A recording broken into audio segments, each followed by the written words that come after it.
Bonjour à toutes et à tous, bienvenue sur Authentiques Auto.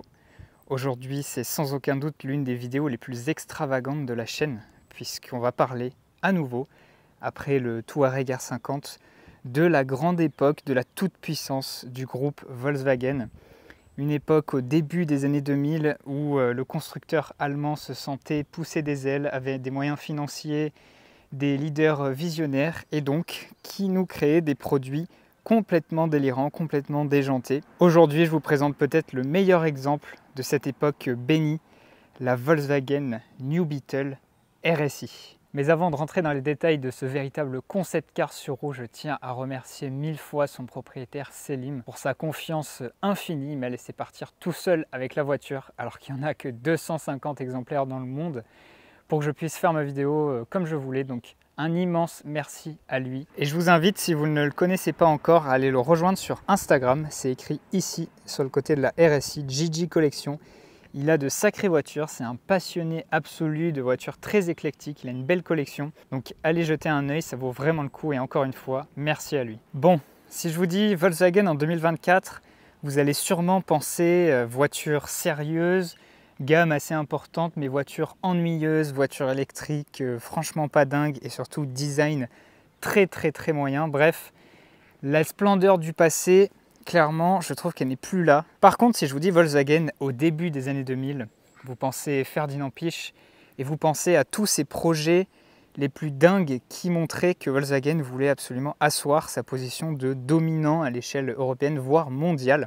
Je vous ai déjà présenté sur cette chaîne l'incroyable Touareg V10 TDI R50, un véritable camion. Eh bien, sachez que Volkswagen, 10 ans avant ça, ils n'en étaient pas à leur coup d'essai. C'est difficile de vous parler de l'histoire de la New Beetle quand on a celle-ci, cette version devant les yeux. J'ai très envie de rentrer dans les détails, d'aller tout vous montrer, mais d'abord un mot s'impose. C'est en 1997 que Volkswagen initie un petit peu la mode du néo-rétro en lançant la New Beetle. Donc c'est une réinterprétation moderne de la coccinelle, avec une forme presque symétrique à l'avant et à l'arrière, des formes très rondes, des ailes très marquées, et c'est un succès commercial. La voiture plaît beaucoup, notamment aux États-Unis, et donc ça rend le groupe assez confiant, d'autant plus qu'on a d'autres bons produits dans la gamme, comme par exemple l'excellente Golf 4. Et Volkswagen, comme je vous l'ai dit, ils ont de l'argent, ils ont du temps, ils ont des ambitions, et donc pour cette petite New Beetle, ils font pas les choses à moitié, et ils créent carrément un championnat monomarque, monomodèle, la New Beetle Cup, dans laquelle une version avec un kit large et un moteur 6 cylindres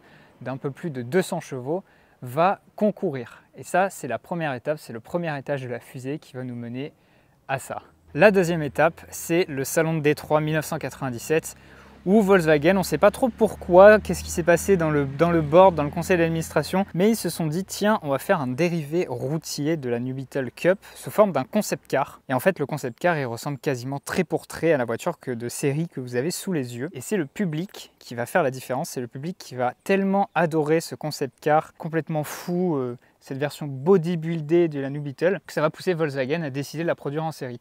Aujourd'hui, bien sûr, ça n'existe plus puisque les groupes automobiles n'ont plus d'argent pour faire rêver. On pense par exemple au concept Peugeot 504 coupé qui était magnifique. Bon, évidemment, il n'est jamais sorti en série. À l'époque, c'était possible et ça, c'est vraiment typique du début des années 2000. Rappelez-vous d'ailleurs, et c'est ça le plus fou, qu'au début des années 2000, Volkswagen n'était pas les seuls à avoir sorti une version un peu kit car ou kit large de leur voiture, puisqu'on avait... Vous voyez ici sur ce magazine, on voit les deux qui sont essayés ensemble. La Clio V6, l'incroyable Clio V6 qui allait encore plus loin, j'ai envie de dire, que cette New Beetle, puisque là vous voyez le coffre, mais dans la Clio V6, rappelez-vous, c'est un moteur central arrière. Mais bon, concentrons-nous sur notre coccinelle qui tient plutôt du Scarabée Goliath. Donc la version de série, quand je dis série, c'est petite série, puisqu'il y en a eu seulement 250 exemplaires, est lancée en 2001. Et quelle surprise de la voir reprendre sans concession, sans filtre, le design du concept. Elle est incroyable cette RSI. Et en plus de ça, elle inaugure pas mal de technologies dans la gamme sportive Volkswagen. Et elle inaugure même la gamme Volkswagen Racing, le fameux R, qu'on trouvera ensuite sur les Golf R32, Passat R36, etc. Alors en matière de technologie, qu'est-ce qu'on a dessus ?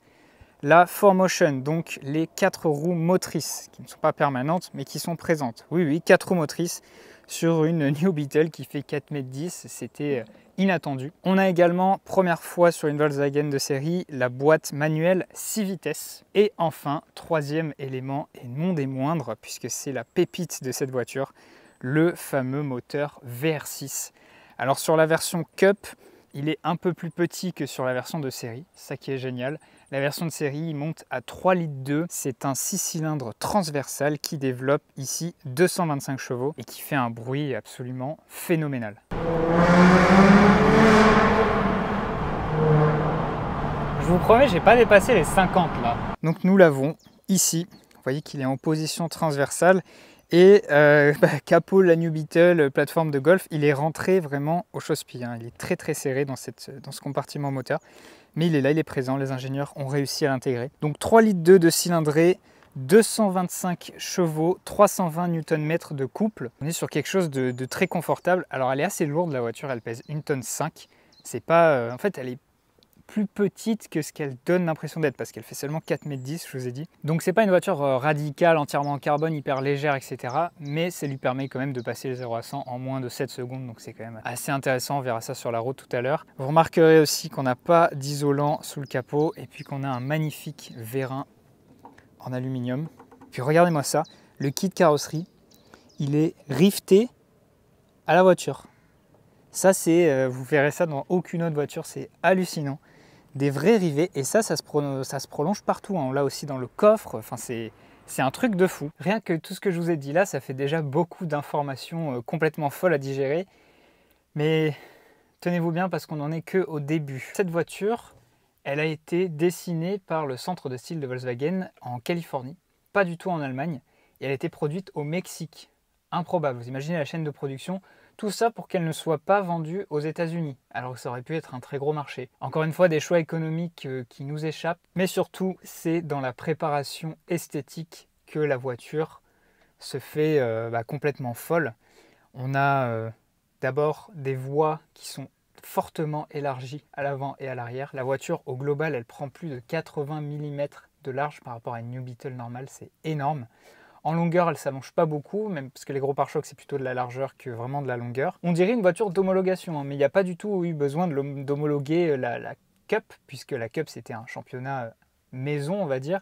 Donc c'est vraiment pour le plaisir. On a une énorme utilisation de la fibre de carbone de cette voiture et aussi de la fibre de verre, je vais vous montrer tout ça. Aussi une grande utilisation de l'aluminium et d'une manière générale, là je me trouve à l'intérieur, des matériaux très nobles. C'est-à-dire qu'on a des beaux baquets Recaro en cuir orange qui sont uniques à cette voiture.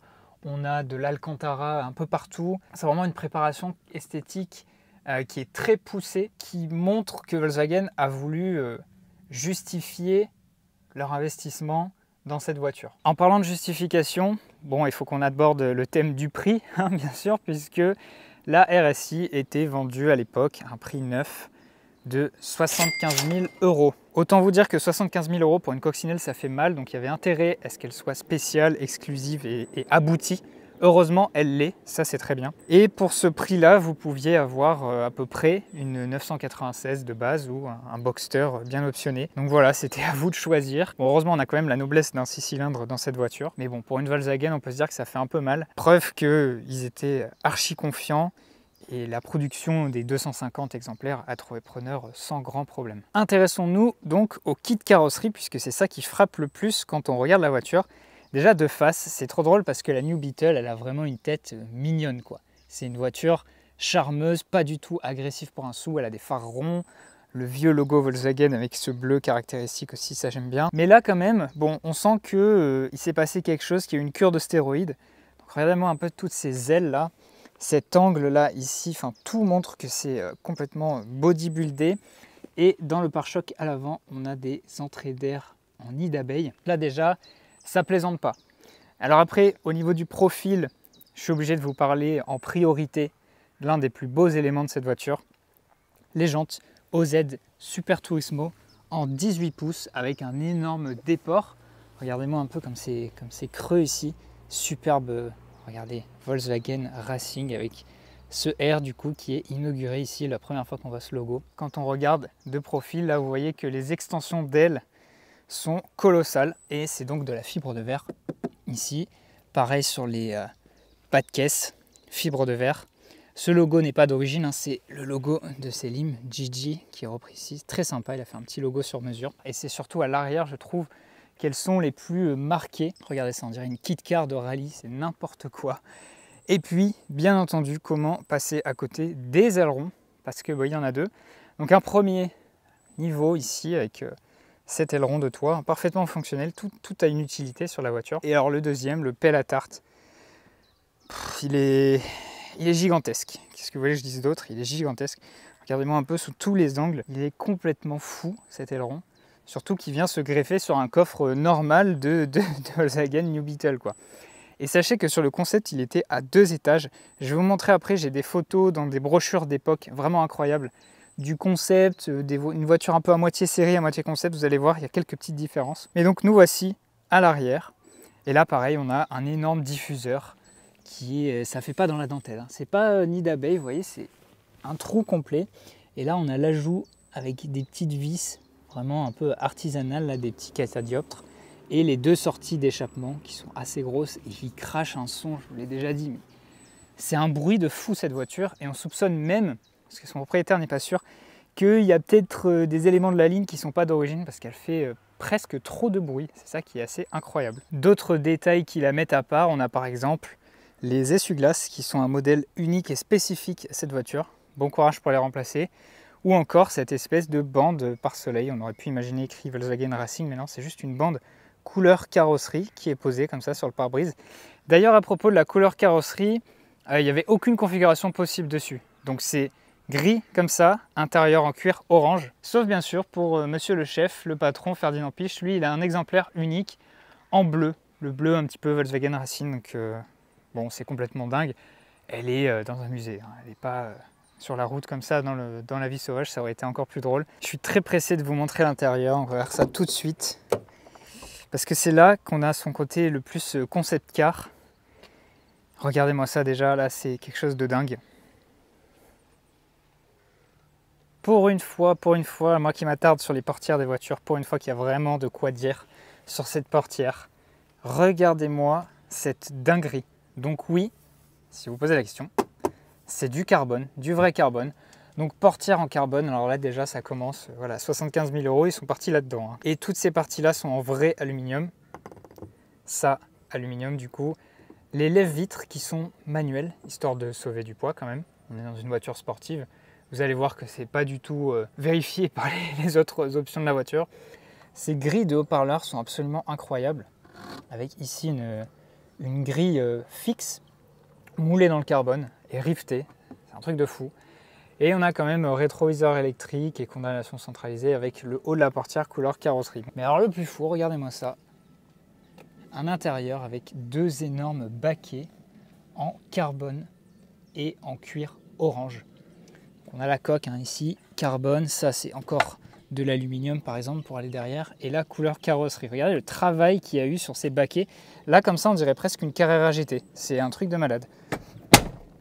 Donc des très beaux baquets, Recaro, c'est écrit ici, qui sont pas réglables à part en avant et en arrière. Assez confortable hein, pour avoir déjà conduit pour venir ici, elle était plutôt bien la voiture. Le orange qui contraste parfaitement avec le gris clair et le noir de l'habitacle. Donc c'est pas un habitacle Volkswagen austère. Avant de nous installer, seuil de porte, donc avec encore un rappel carbone ici et l'élargissement par rapport à une New Beetle. Et puis sur ces magnifiques petits tapis assortis, on a un très beau pédalier entièrement lui aussi en aluminium.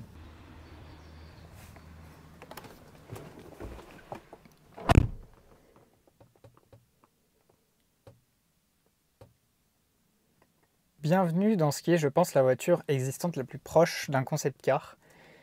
Voilà, donc cet intérieur, déjà une mise en bouche magnifique avec les petits éléments que je vous ai montrés, hein, ce carbone et cette poignée, vraiment je m'en remets pas. On a encore plus d'aluminium sur ce volant, ici, et c'est très perturbant parce que quand vous conduisez, du coup ça fait froid sous les mains. Par contre, le volant, c'est pas un modèle de sportivité. Il faut être honnête, c'est un volant classique de New Beetle, donc il y a eu un mix en fait de pièces extrêmement spéciales et de pièces normales. Les compteurs ici, vous remarquerez qu'il n'y en a que 2 et qu'il y a peu d'infos, c'est parce que les autres sont ailleurs, je vais vous montrer ça juste après. Donc le compteur gradué jusqu'à 280 km/h quand même. Vous remarquerez aussi que tout le bloc compteur est en carbone, encore une fois. Donc là, il y a très peu d'éléments. Ici, on a un détail super cool, une shift light, comme une voiture de rallye. Donc quand vous montez les rapports et que vous atteignez la zone rouge, ça vous dit avec une lumière verte, puis orange, puis rouge, quand est-ce qu'il faut passer les rapports de manière optimale. Et les 3 autres manomètres, ils sont ici sur la console centrale. Température d'eau, pression d'huile et tension de la batterie.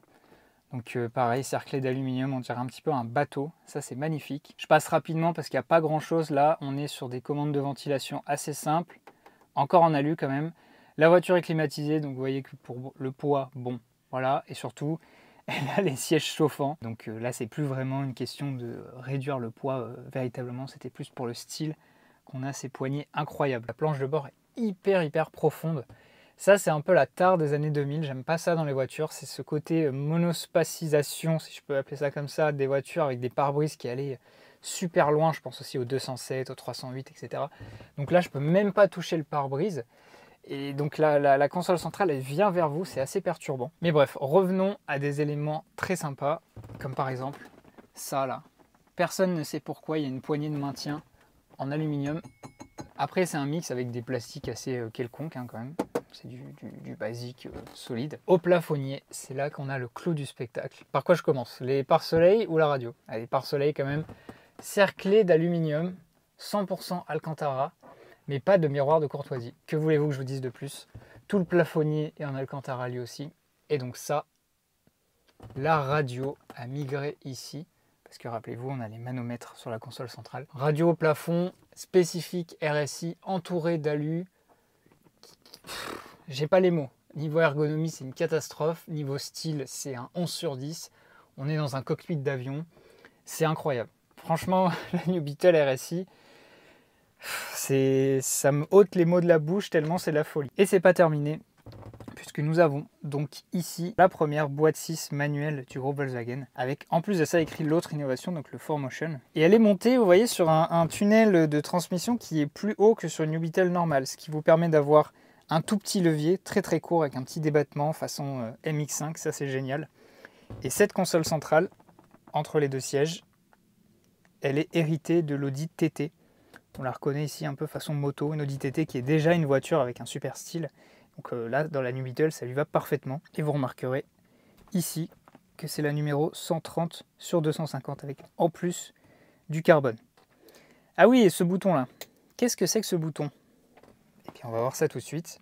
Et oui, bien que vous ayez une clé tout à fait conventionnelle, c'est la première Volkswagen à avoir un démarrage par bouton. Donc, contact, embrayage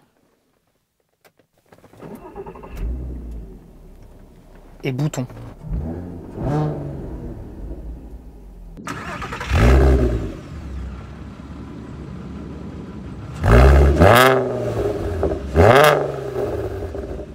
Dans la boîte à gants, qui elle aussi est conventionnelle, on a quand même... Alors là, si c'est pas incroyable, le carnet de bord, matching matière et matching couleur, cuir orange comme ça. Ensuite, je peux rapidement vous montrer les places arrière. Bon, elles n'ont pas grand chose, elles sont un peu creusées. C'est une New Beetle, pour le coup, il n'y a pas de changement. On a quand même du carbone. Les vitres ne s'ouvrent pas. La vue sur l'immense aileron et l'Alcantara qui n'est pas vraiment, ils n'ont pas été avares en Alcantara. Et elles reprennent quand même le fameux cuir orange.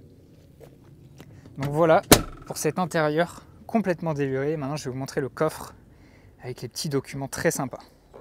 Et pour le coffre, eh bien, il y a un petit détail, c'est ça.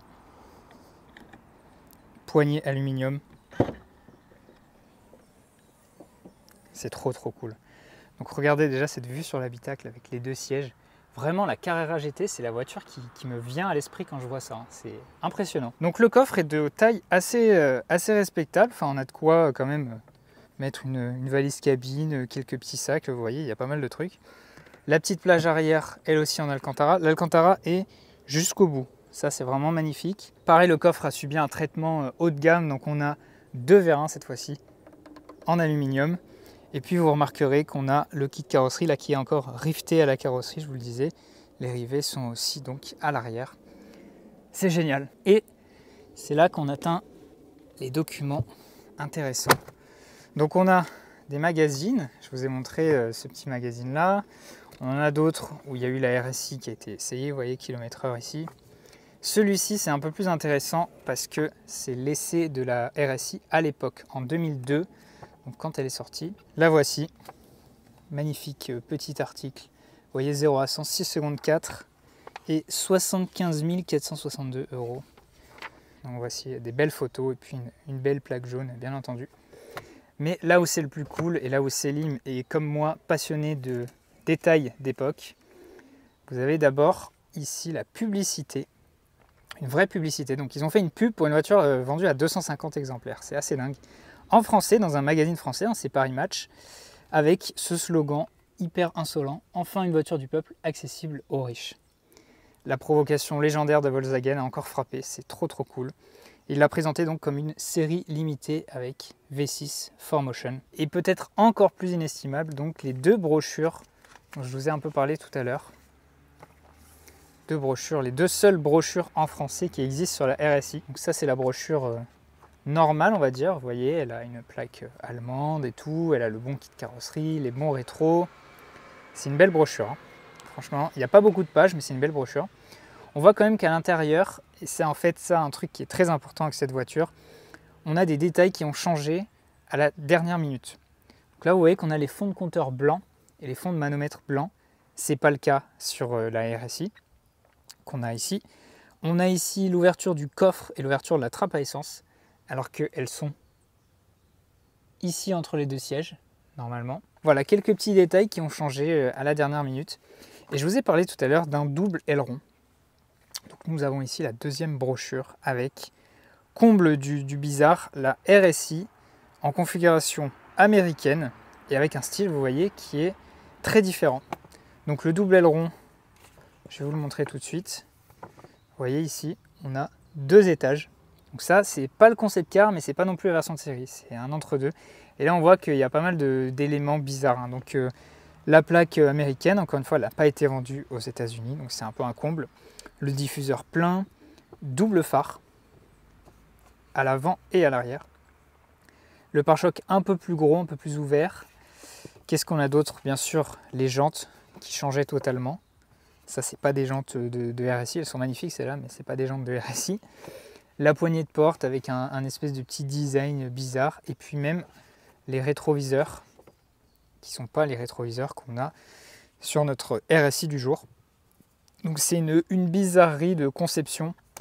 Et nous voici à bord de l'incroyable Beetle RSI. New Beetle RSI devrais-je dire. Déjà, écoutez-moi ça. C'est assez sensationnel comme bruit. Alors là on est en portion un peu ville, Bois de Boulogne pour être précis. Pour l'avoir conduite en ville, ça fait peur dans le sens où c'est facile à conduire, c'est Volkswagen quoi, c'est tout simple. Mais par contre c'est très bas et c'est large, donc les dos d'âne, faut faire gaffe qu'elles ne frottent pas. Faut toujours constamment avoir l'œil à droite à gauche. Et puis la visibilité n'est pas bonne honnêtement. Là les montants qui vont super loin, il y a un énorme triangle noir là qui me cache la vue. Le rétro central qui est minuscule avec l'aileron qui prend la moitié de la vitre arrière. Bon, ce qui est génial c'est ce bruit du VR6 qui grogne à tous les instants. Quel plaisir! Après, pour ce qui est de la direction, etc., du ressenti des commandes, bon, les pédales, pas de problème, il y a juste l'embrayage qui, je sais pas, je trouve un peu bizarre. Je sais pas comment expliquer, comme si la pédale était un peu mobile, je sais pas trop comment vous dire ça. Le lever de vitesse tout petit, tout court, avec les débattements fermes et précis, ça c'est un régal, on sent vraiment que c'est exclusif, surtout que c'est une petite boule en aluminium. La direction est assez lourde, parfois j'ai presque l'impression qu'elle n'est pas assistée, ça c'est assez impressionnant.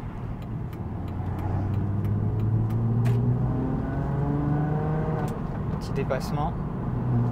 Ouais, la direction, je sais pas, elle a un petit... Même de butée en butée, elle est assez peu, il y a assez peu de tours. Donc ça, c'est un peu déroutant, mais sinon, bon, ça passe. Et ensuite, ça freine bien. Et les suspensions sont assez fermes et assez... ça sautille pas mal. Ça tape... c'est pas mal tape-fesse. Après, bon, ça reste quand même assez confortable. Les baquets sont pas trop radicaux.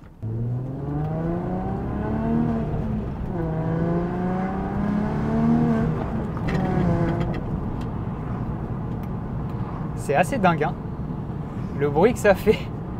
mais c'est presque un bruit comique, quoi. C'est-à-dire qu'au ralenti et tout, elle grogne, on sent que c'est une bête.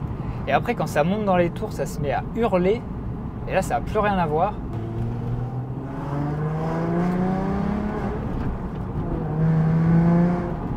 C'est quand même génial.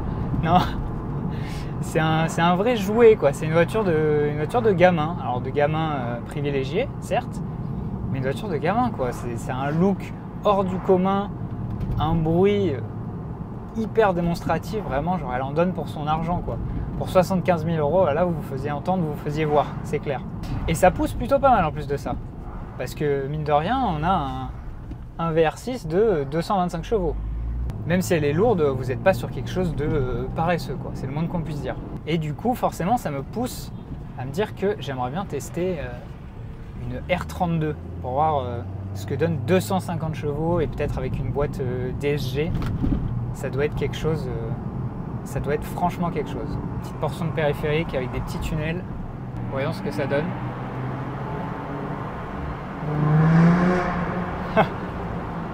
C'est hyper gamin. C'est trop drôle cette voiture. C'est trop drôle. Ça pousse à aller chercher la tonalité aiguë.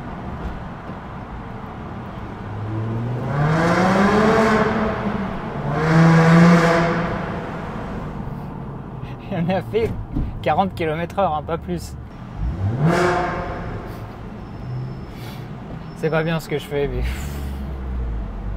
Et puis là, vous le voyez pas, mais dans le tunnel, on a l'éclairage bleu du tableau de bord, la grande époque de Volkswagen, éclairage bleu aiguille rouge. Ça, c'est très agréable aussi. Et là, ça va se libérer pour nous.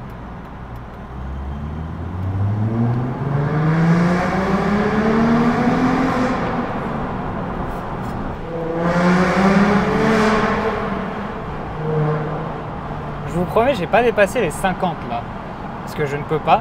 C'est ça qui est fou avec cette voiture. Allez, une dernière pour la route.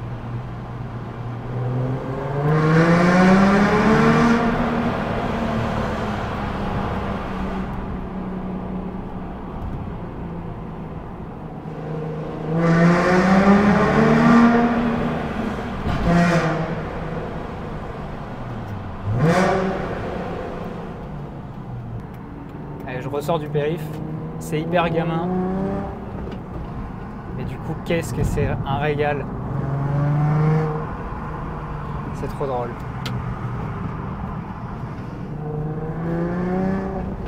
Regardez la voiture qu'on va croiser, je vous mets le plan. Magnifique BX beige. Ça, c'est la classe en passion plaque de la Somme 80. Bref, c'était un petit tour. On est contraint par les conditions de circulation, mais j'espère que ça vous a plu d'entendre le VR6 chanter, même à bas régime. Quel plaisir d'être à bord d'un concept car, d'une voiture que personne d'autre n'a, clairement. C'est assez incroyable. Pour conclure, un immense merci encore une fois à Selim pour sa confiance. Je mesure, je dis ça tout le temps, mais là regardez, je suis parti avec un concept car, une voiture extrêmement rare, tout seul sur la route. Il m'a laissé totale liberté. C'est un vrai passionné. Sa voiture est géniale, je pense que vous avez vu dans cette vidéo, je suis assez amoureux de cette formule complètement délurée et vive le groupe Volkswagen pour ça. Comme d'habitude, si la vidéo vous a plu, n'hésitez pas à me le dire dans les commentaires, à me laisser un petit like, à la partager, puis à la commenter et abonnez-vous pour soutenir mon travail, c'est très important. Et si vous voulez que je filme votre Youngtimer, votre concept car sur roue ou que sais-je, eh bien vous pouvez m'envoyer un message sur Instagram ou bien un email à l'adresse qui s'affiche. Et on peut arranger ça. En attendant, je profite des derniers instants avec cette voiture hors du commun et je vous dis à la prochaine pour une prochaine vidéo. Allez, à bientôt.